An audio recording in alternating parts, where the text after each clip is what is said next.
So I'm with tech.eu, and we cover the European startup and scale-up ecosystem. We write about it, do reports, and one of the coolest things we do is talk with the entrepreneurs who are out there creating these hopefully wonderful businesses. Now, Teodor is going to talk to me about his own journey and his own experiences. We're going to do a 2-minute video at the beginning because today is a very important day for FinTech OS. They're launching a new product, and then we're going to go into just basically a chat between two guys about what it takes to get to where he has got. So can we start with the video and then we'll go into talking with Teodor more? What if access to finance would be essential? What if we told you that it already is? It's as essential and natural as electricity, water, and education.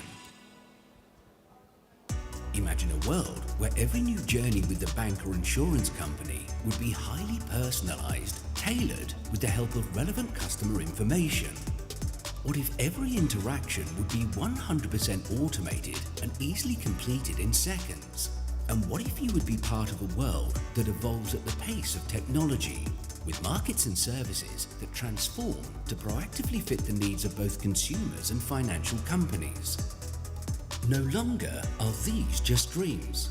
They are becoming part of our reality. They are also the driving forces of FinTech OS 20. When we seek to personalize, we start with data at the core of your business model. Having the capability to integrate hundreds of sources, you can leverage this evolving data layer to build the next generation of financial products and services, which you will distribute through hyper-personalized digital journeys that connect to your customers on any touchpoint, from online, mobile and B2B channels to chatbots and any other channel you can imagine, thanks to Open API. A powerful automation layer increases speed and drastically reduces operational costs by automating fintech-specific processes such as Customer 360, KYC, workflows, scoring and rating, risk underwriting, and contract administration.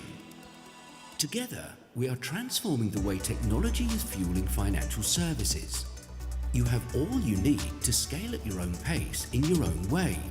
Out-of-the-box open-source innovation to kickstart any digital program, inclusive, easy-to-use development tools to democratize access to technology, allowing non-technical contributors to harness their business know-how, a community and online academy that makes everyone a part of the global financial transformation. Everything we planned for FinTech is now becoming reality. This is FinTech OS 20, and it's here to change.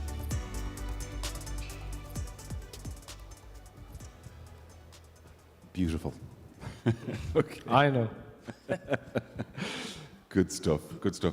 My journey to this sofa, other than taking a flight from Prague a couple of days ago, was, I started in big companies, did a few years there, then got into entrepreneurship when I was 30, so not in this kind of 20s-something game as it's often portrayed.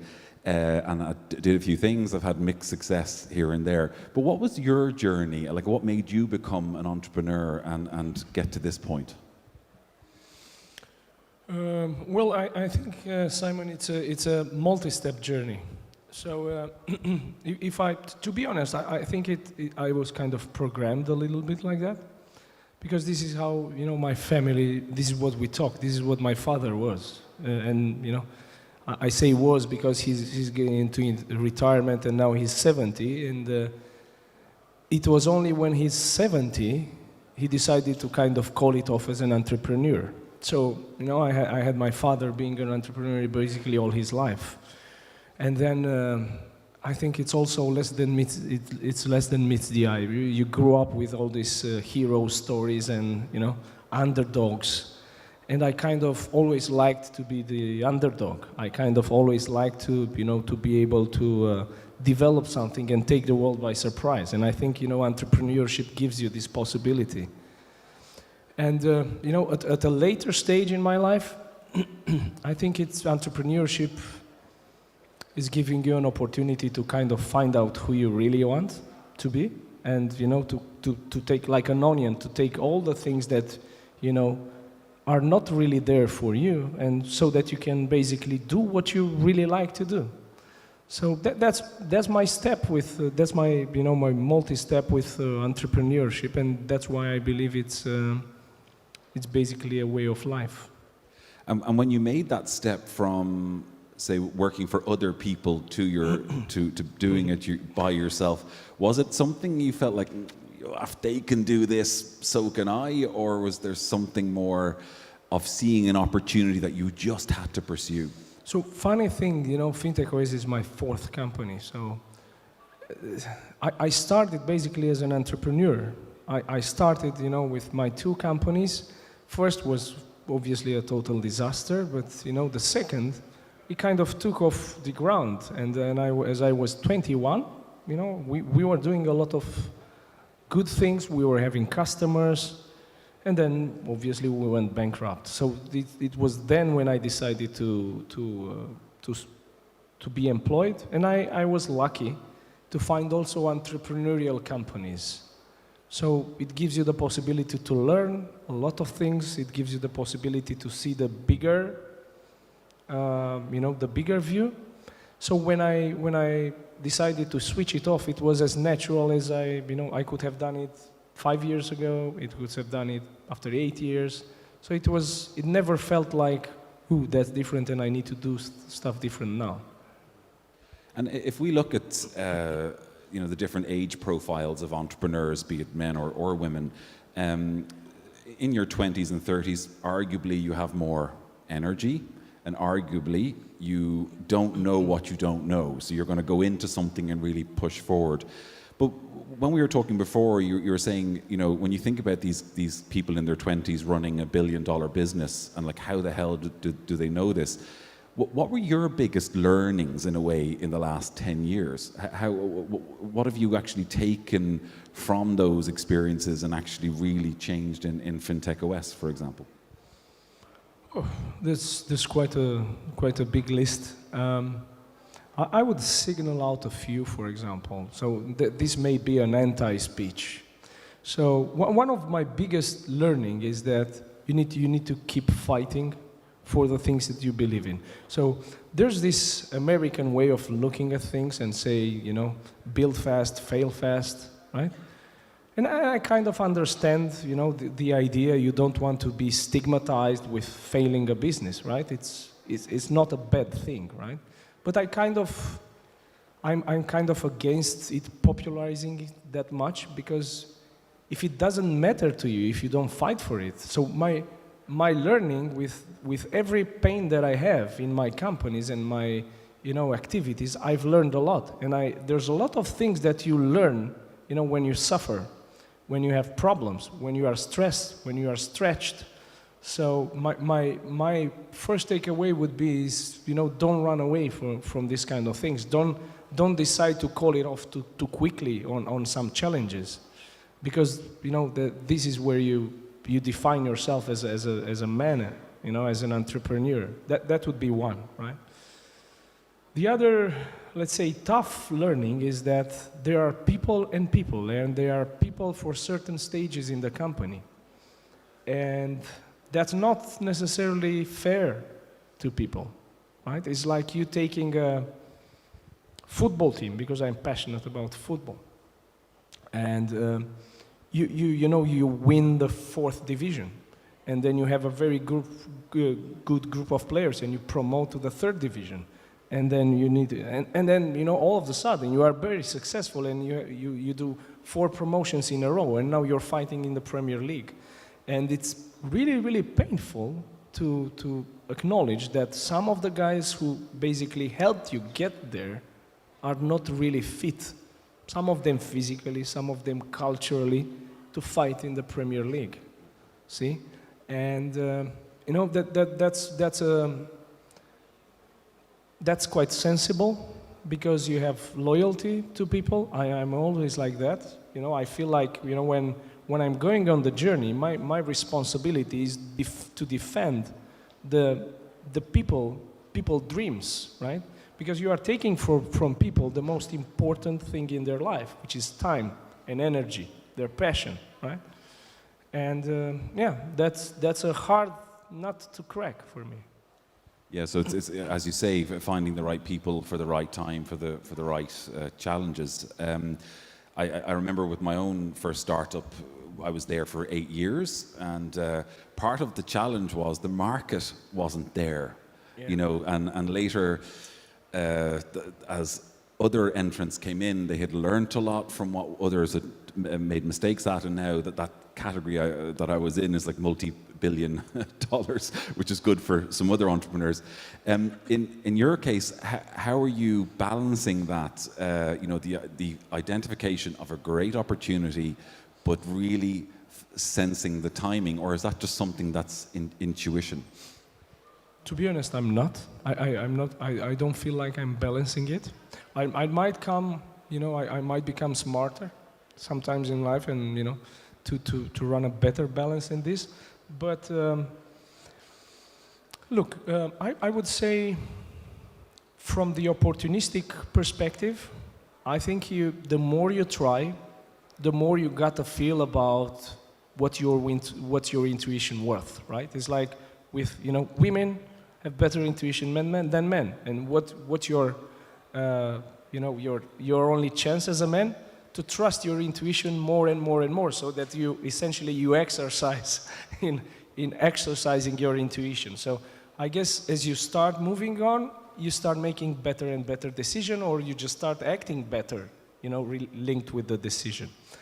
On the other side, on the strategic approach, I would say that, you know, there's a time in your life when you want to start to build bigger things, right? And when you start to dream about bigger things, you are kind of prepared to kind of start from the results and, you know, double down and just details, and just get you into a place where you are better mentally equipped to embrace the opportunity strategically. Like, for example, FinTech OS, to give you an example. We could have started with our technology is very versatile, right? So it plays to a lot of strength in what's hot out there. But we strategically decided to go for the FinTech space because A, it was big enough, B, it was a wave, right? 3, it was fun and it was complicated, right? So that, for example, was a conscious choice that we made. And when I spoke with Bogdan about you at first, he was mostly impressed by how you had almost put the company in 5th gear, or 6th gear now, you know, pretty much fast moving from the beginning.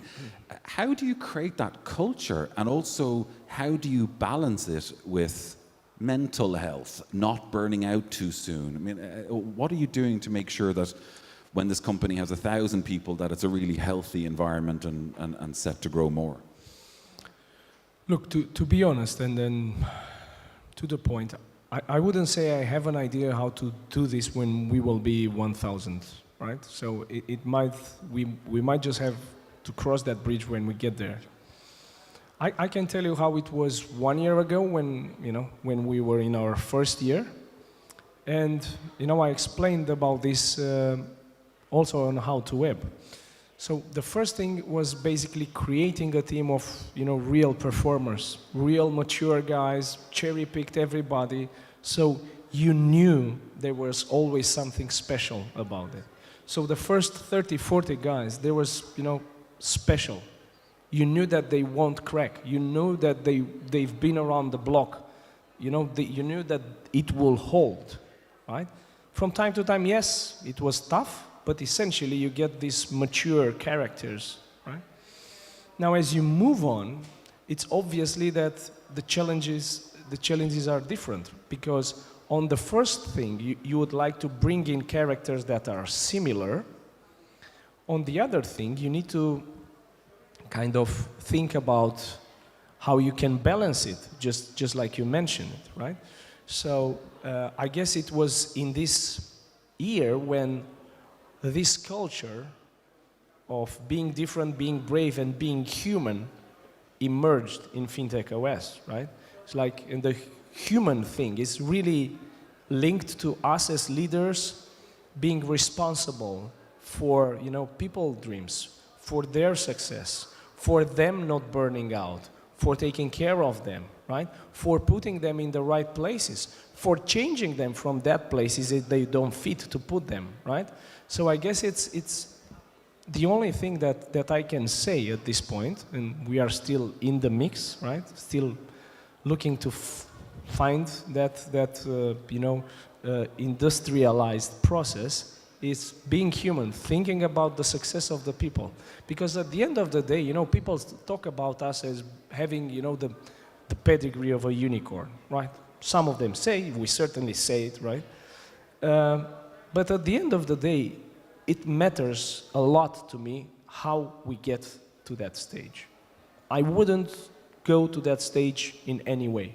It's not the result above the means. It will never be with FinTech OS. So would it be fair to say that in Romania, when you're trying to attract the talent, they're not necessarily, those people are not looking at this going, oh, this could be a new unicorn. They're just looking, this could be a good place to work. Is that the way your team are, or do you have to attract them with, you know what, guys, you could be on this train? I think, and I've learned this from one of our my colleagues in the company. Not everybody thinks like me. I'm certainly motivated by building a big thing, and I know for a fact that there's a couple of them fighting for that as well. This is what motivates them. They want to put their stamp on the global technology space. However, there are people who are, some of them, more idealistic, who are more into the process, not necessarily the result, right? So this is why, for example, I believe the culture in FinTech OS is kind of changing to be a little bit more inclusive at this point in time, rather than just, all these guys, gung-ho, we are going to conquer the world, right? So and you look for people to kind of complement and positively influence the culture of the company. And you recognize them. Some of them are not necessarily, they are not feeling they fit in the beginning, because obviously they are a little bit different. But it's your job to kind of enlarge the circle and say, guys, we need to bring these ingredients in. You need to nurture a version 2.0 of the company. And how have you crossed that, let's call it the cultural divide or whatever, of growing a company from Romania that will then have to obviously grow into Europe and the US and Asia, etc. How will you take that leap? I'll have to say that this was out of the many mistakes and false I'm ready statements, that we've made. I think this was one of the biggest, because we didn't understand the impact, right? There's a certain cultural clash sometimes, and I think for me, and I'm speaking as of now, 31st of October, it's kind of a little bit, let's go back to basics. Let's go back, to what we really are, and it's not about being, American, Romanian, English, right? It's about, like us, we generally have a good conversation, and it's not because you're Irish and I'm a Romanian, right? It's about we kind of feel and we like the same things, and this might not be a smart answer, but the reality is that it doesn't really matter who you are, where are you coming from. And you look at, for example, companies like UiPath, and there's a lot of Irish companies, Stripe and so on, right? Look, it's not a brave thing to be a Romanian unicorn. I don't think like that, right? But it's not a bad thing either to be from Romania. So at the end of the day, it's about our brains and our energy, our strength, right? And whoever wants to align to that, fine. Right? You might be Brit, you might be Dutch, you might be South African, fine. But if you don't align to it, man, just... I think it's clear something is happening. I think the 3 unicorns in 2017 were all UK, and out of the 9 last year, they were from 6 different countries. So there is an expansion of this potential. I'll be honest, I think us as Central European, Eastern European guys, I think there's a certain, how can I say, ingredient. I was looking yesterday at a picture. So one of our head of product development, he's a bright guy, right? He's always there, you know, he's a trustful guy. And we looked at the picture and it was saying, you know, the anatomy of the picture of a leader, right? And the boss, the leader, and, you know, and the boss was sitting on a throne and it was saying, do that, do that, do that. And then the leader was basically with them at the carriage, right? And, you know, and that's, and that's the leader. And the funny thing is that the real leader, and it was like if you are from Generation X, you are there, and the millennials and the Generation Z are in the carriage, right? And it was funny. I'm not saying it's the reality, but it was funny, right? And I feel like, for example, in CEE, there's still a hunger, right? There's still a hunger. I don't know. It's probably more sophisticated than I'm putting it, but there's definitely a hunger for achieving more. Now, that's not necessarily the only ingredient you know, because we've known a lot of people who have conquered the world, but not for the good reasons. But I think it's an essential ingredient that it's fueling up this part of the world, right? People who are more ambitious, people who are more able and willing to walk the extra miles, people who dream bigger, right? I think that that's helpful for us coming from Romania, for example. So in many respects, when we're creating companies, what it comes down to is a good product that people will use, and hopefully, you know, you get the word of mouth, and retention is crucial. Now, I understand that after 2 years of building this business, this product that you've just released today brings together a lot of things. Can you expand on that a little bit to explain why it's so important for the company, and perhaps some of the challenges that you had to get it out? I think it's a bet the company release, in my opinion. I think our lives will never be the same after Geni, as us working in the company, because it brings together a lot of very complicated ideas, but in a simple way, personalize, automate, transform. It's all about that, right? I think it kind of defines us as a mission, right? Which is beyond technology, right? It's basically making people's life easier. And how you can make it, essentially by giving them access to you know, better personalized financial services. And I'm not talking about, you know, credit cards to buy a new TV, right? You're talking about investments. The real thing that, you know, helped us to have this conversation is that I had access to some financial services to build this dream together with my team, right? It's about protecting your family, insurance, and so on and so forth. So I think it's a moment where our, you know, our skills and our capacity in terms of technology takes a different dimension with us, right? Because we set our heights on achieving more as a global mission of empowering people. So at the end of the day, I think this has the possibility to rally us, our partners, our customers, and eventually everybody in the world, right? We have a bigger than life vision now, and I think that's an important thing to have. I always felt like, you know, as an entrepreneur, you need to have some social aspect in your mission, right? How to make the world better. And this is what, for me, you know, this is why I believe Geni is so important. I suppose if you have that social vision, it will make some of the more difficult times easier to get through, because you're actually doing it for something more than just cash. I mean, cash is important, obviously, but there's more to it. Yes, it's not about cash, honestly. I have enough cash already. And you look at the new generation, they frankly discovered how to spend a lot of, to do a lot of, you know, purposeful thing with less cash than we were when we were in the 20s. So yeah, it's a bigger vision. This is what I like.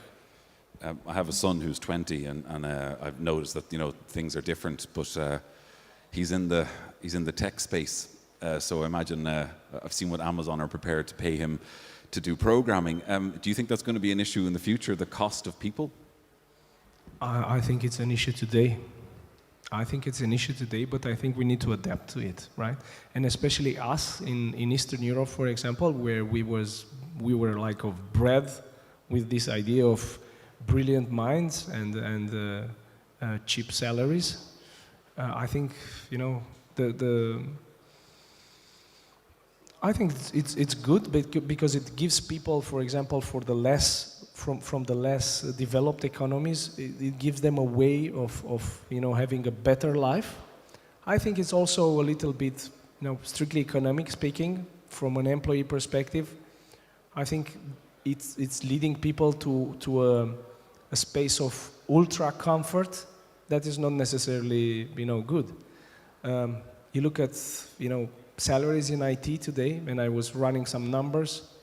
I think if you compare them with in Bucharest with salaries in Dublin, you'll find that it's kind of the same, right? And the danger with this is that sometimes it brings too much comfort. What would be your incentive to do something, right, more, if you know, 60% of your salary, you don't spend it and you can do something with it, right? I think if you're 20, there are some concerns you might. yeah. I suppose it's a good sign because in Ireland, I can remember a time when we had very low salaries and tech came into Ireland. Believe it or not, Dell, Intel, because the talent was there and the prices were cheap. And of course, the economy evolved to not be just for cheap software. It became a sort of knowledge-based economy, added. and that worked. And that actually probably saved Ireland when, as you know, there was a huge crash. And people kept their jobs because there was that particular. But I think this is happening here as well, right? This is happening, right?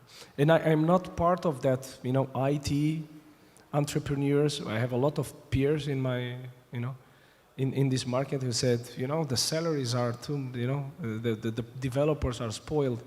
Man, it's not about that. You need to adapt, you know, to the realities in the market and find out that essentially today you need to provide your employees with more than just a fancy place to work where you can play ping pong and a very good salary.